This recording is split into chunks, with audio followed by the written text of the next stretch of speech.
Hello everyone, welcome to WOW IS. Now we'll cover our MCQs for 3rd of June. Okay, so here's the first question.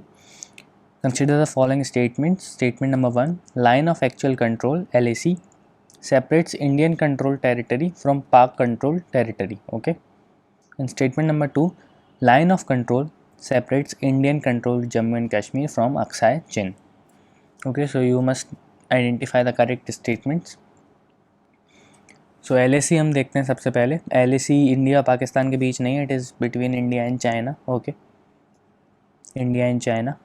अब India China border disputes हम सब जानते हैं, 3 sectors में divided है. सबसे पहले वेस्टर्न, ओके,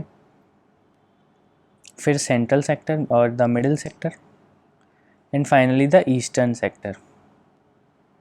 अब यहाँ पर वेस्टर्न सेक्टर में 2 लाइन्स हैं, एक है Johnson line and the second is McDonald line. McDonald, not McMahon, McDonald line. Okay, तो जॉनसन लाइन को इंडिया फॉलो करता है. इसमें जो अक्साई चिन्ह है, अक्साई चिन्ह, उसको जम्मू एंड कश्मीर में बताया गया है. और जो मैकडोनल्ड लाइन्स है उसके तहत जो अक्साई चिन्ह है that is in China. Okay, ये चाइना में है. तो चाइना मानता है मैकडोनल्ड लाइन को सही और इंडिया मानता है जॉनसन लाइन को सही, तो इस पर डिस्प्यूट है. वेस्टर्न जो मिडिल सेक्टर है दैट इज़ रिलेटिवली काम. ओके, यहाँ पे सिक्किम पड़ता है एंड कुछ और चीज़ें पड़ती हैं जिस पे जो डिस्प्यूट है वो काफ़ी कम है. Now comes the eastern sector और यहाँ पे है हमारी मैकमहन लाइन. ओके, मैकमहन लाइन, इसको भी चाइना बोलता है कि ये इलीगल है, क्योंकि उसका मानना ये है कि जो टिबेटन रिप्रेजेंटेटिव थे जिनने जो ट्रीटी साइन की थी उनमें वो पावर्स नहीं थी ट्रीटी साइन करने की. तो ऐसा चाइना का मानना है. तो ओके, तो जो LOC है वो चाइना टेरिटरी से सेपरेट करता है. तो this is wrong, this statement is incorrect, statement number 1. और जो लाइन ऑफ कंट्रोल है that is between India and Pakistan. Okay, तो statement number 2 is also incorrect. और answer is D, neither one not 2. Okay, so here is the second question. Antifa movement sometimes seen in news is A, Arab Spring movement, B, a far left militant political movement in USA, C, Brexit movement, or is it D, anti-corruption movement in Brazil? तो this is easy, हमने आज ही इसको cover किया है हमारे current affairs module में. Okay, तो ये आंसर है इसका B, a far left militant political movement in USA. अभी हाल ही में you all know George Floyd के बाद इनको किलिंग हुई इनकी, और जॉर्ज फ्लॉयड के बाद प्रोटेस्ट्स इमर्ज हुई हैं पूरे USA में. ओके, और इसी के बीच, इसी के कॉन्टेक्स्ट में ये एंटीफा मूवमेंट आता है. Antifa means anti fascist. Okay, anti fascist. तो ये एक लीडरलेस ऑर्गेनाइजेशन है, ये चीज़ आपको याद रखनी है, लीडरलेस ऑर्गेनाइजेशन. और इनका कोई स्ट्रक्चर नहीं है, so no structure, and they function through local autonomous cells. okay, local autonomous cells. इनका कोई इंडिपेंडेंट वो नहीं है, कोई लीडर नहीं है, लोकल ऑटोनोमस सेल्स के थ्रू ये लोग ऑपरेट करते हैं. So question number 3 is consider the following statements related to Kisan credit card scheme, KCC scheme. Okay, statement number 1, the scheme was prepared by NABARD on the recommendation of V Gupta committee. This is RV Gupta committee. And statement number 2, it is implemented by all cooperative banks, regional rural banks and public sector banks throughout the country. So हम लोग पहला statement देखते हैं. The scheme was prepared by NABARD on the recommendations of RV Gupta committee. This statement is correct. Okay, RV Gupta committee की recommendation पे नाबार्ड ने prepare किया था. इसके तहत किसान, जो फार्मर्स होते हैं, हमारे किसान होते हैं, उनको क्रेडिट प्रोवाइड करते हैं सारे बैंक्स. ओके, क्रेडिट, अभी credit up to 1.6 lakh rupees होता है. ओके, इसके तहत इनको एक क्रेडिट कार्ड मिलता है और एक पासबुक मिलती है, और ये रिटर्नेबल रहता है. आप इसको रीपे कर सकते हैं अप टू 12 मंथ्स. लोन लेने के 1 साल बाद तक आप इसका रीपेमेंट कर सकते हैं. Now statement number 2, it is implemented by all cooperative banks, regional rural banks and public sector banks throughout the country. This statement is also correct. Okay, तो our answer is C, both 1 and 2.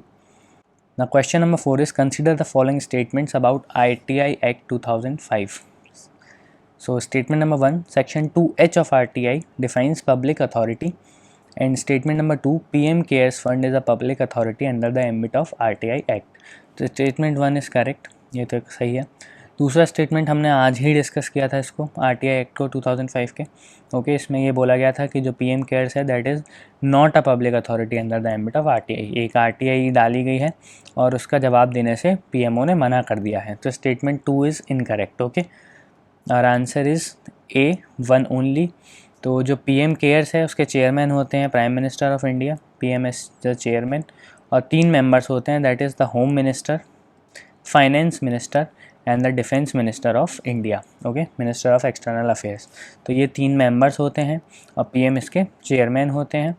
Now जो इसमें contributions होते हैं PM cares fund में, that qualifies as CSR, corporate social responsibility. अगर कोई भी corporation donation देती है, कंट्रीब्यूशन देती है इस फंड में, तो उसको कॉरपोरेट सोशल रिस्पॉन्सिबिलिटी के जो ऑब्लिगेशंस हैं उसके तहत भी माना जाएगा। नाउ एक और जो इम्पॉर्टेंट चीज़ है वो ये है कि जो PM केयर्स फंड है that is a charitable public trust. Charitable public trust,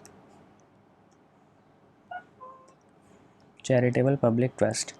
तो यही इम्पॉर्टेंट था इसके बारे में, और PMO ने इसको पब्लिक अथॉरिटी मानने से मना कर दिया है। Okay, so question number 5 is consider the following statements related to central electricity regulatory commission CERC। Statement 1, it regulates interstate transmission of electricity, and statement number 2, it is a quasi-judicial body. So both the statements are correct. It regulates interstate transmission of electricity. Okay, तो ये basically एक statutory body है, it's a statutory body, and it is established under the Electricity Act of 2003. Okay, Electricity Act of 2003. Now it is a quasi judicial body. ये tariffs determine करती है। Okay, जो भी generation companies होती हैं tariffs determine करता है ये।